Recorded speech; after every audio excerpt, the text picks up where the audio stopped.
What would you do if you weren't afraid? You might take that one risk that you always wanted to take, and that could completely change your life. You might end the toxic relationship you are stuck with that is eating your peace all day and night. You might stop saying yes to the people you don't like and to the tasks you are not interested in. You might quit your job and start exploring what your real talent is. You might have the guts to question people when they are being absolutely stupid. So, keeping your fear at bay is more like a superpower. We are not what we are today without fear, because fear influences us in every action we do. So, before I roll the intro, I would like you to reflect on this one particular question. What would you do if you weren't afraid? Hey guys, welcome to Provoking Pages. Today we are going to see about the book Who Moved My Cheese.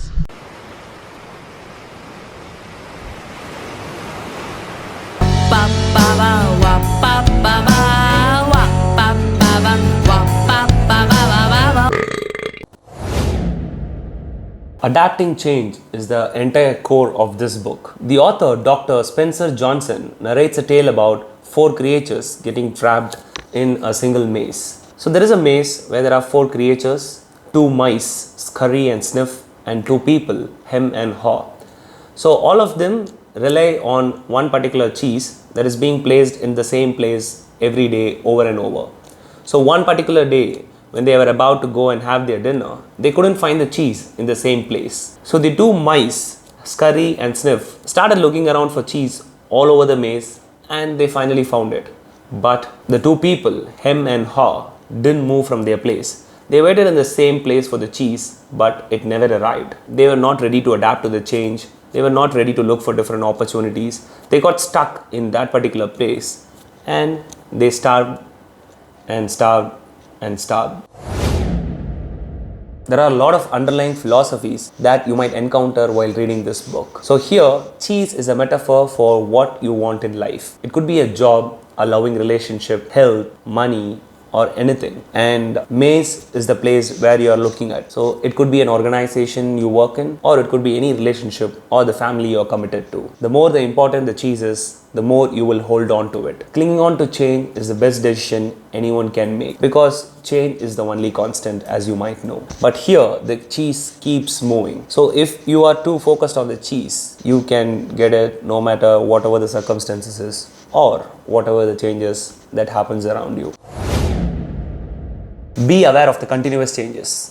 Accept them. Approach and handle all the changes with your smile on your cheeks. Always expect happiness in the unprecedented changes, even if that doesn't prove right. Let's bet on the next one. The fastest way to adapt to a change is laughing at ourselves loudly, because we take away all the embarrassments and we can take whatever risk we have to if we start laughing at ourselves. Noticing small changes in the early stages can help us to adapt to bigger changes that are yet to come. If you're not changing, you can become extinct. When you stop being afraid, you feel good. Change is inevitable, but humans are pretty good with adapting changes. We used to eat raw, uncooked food for hours before. That is millions of years before. But the moment we invented fire, we started cooking and we made things easier. So we started chewing the food, and that gave us time to think, and that expanded our brain and cognitive capabilities. So that is how the agricultural revolution started, and today we are not hunting for food anymore. So now, instead of hunting, we are working in a civilized way for food today. People might have difference of opinion, saying that we would still prefer hunting than working in offices all day. But this is a pretty evident example to show you that humans are really good with changes. So let's take theme park for an example. If you get into a theme park, would you just go and spend all your time in one particular favorite ride of yours? No. Anyone would want to explore all the rides available, because they just have one day left in the theme park. Life is like a theme park. So rather than sticking your ass to your comfort zone all your life, just get up and try and explore all the things that are available. What worse could happen? You might puke, you might get dizzy, you might fail. So what? You have just got one life. So it is okay to go and fail. It is okay to go and fall. Just go out and experience as much as you can before you're not here anymore. மாறியதால் தான் மனிதன் போம் மாற்றம் தானே புனிதம் போம் சிந்தனை குப்பை பழைய புரளி எல்லாம் சேர்த்து போகி கொளுத்துவோம். நான் கால சக்கிரத்தின் சக்கிரவர்த்தி, புதுமை பழகும் கற்பூர புத்தி, நன்கறிவேன் பரிணாமத்தின் யுத்தி, மறுமலர்ச்சி என்று பூக்கும் என்னை சுற்றி அனுபவம் கொளுத்திய அறிவு பந்தம், கற்பனைக்கும் எனக்கும் அழியாதோர் பந்தம், அழகு புரட்சியின் உத்தம புத்திர நாட்ட வெத்திரன் பரிசோதனை பின்னே பரிணாமம், சுய கரிசனை பின்னே அனுதாபம், மண்ணுண்டு நேரம் பொன்னாக்கும், மறுமலர்ச்சி நெஞ்சம் உண்டாக்கும், பரிசோதனை பின்னே பரிணாமம், சுய கரிசனை பின்னே அனுதாபம், மண்ணும்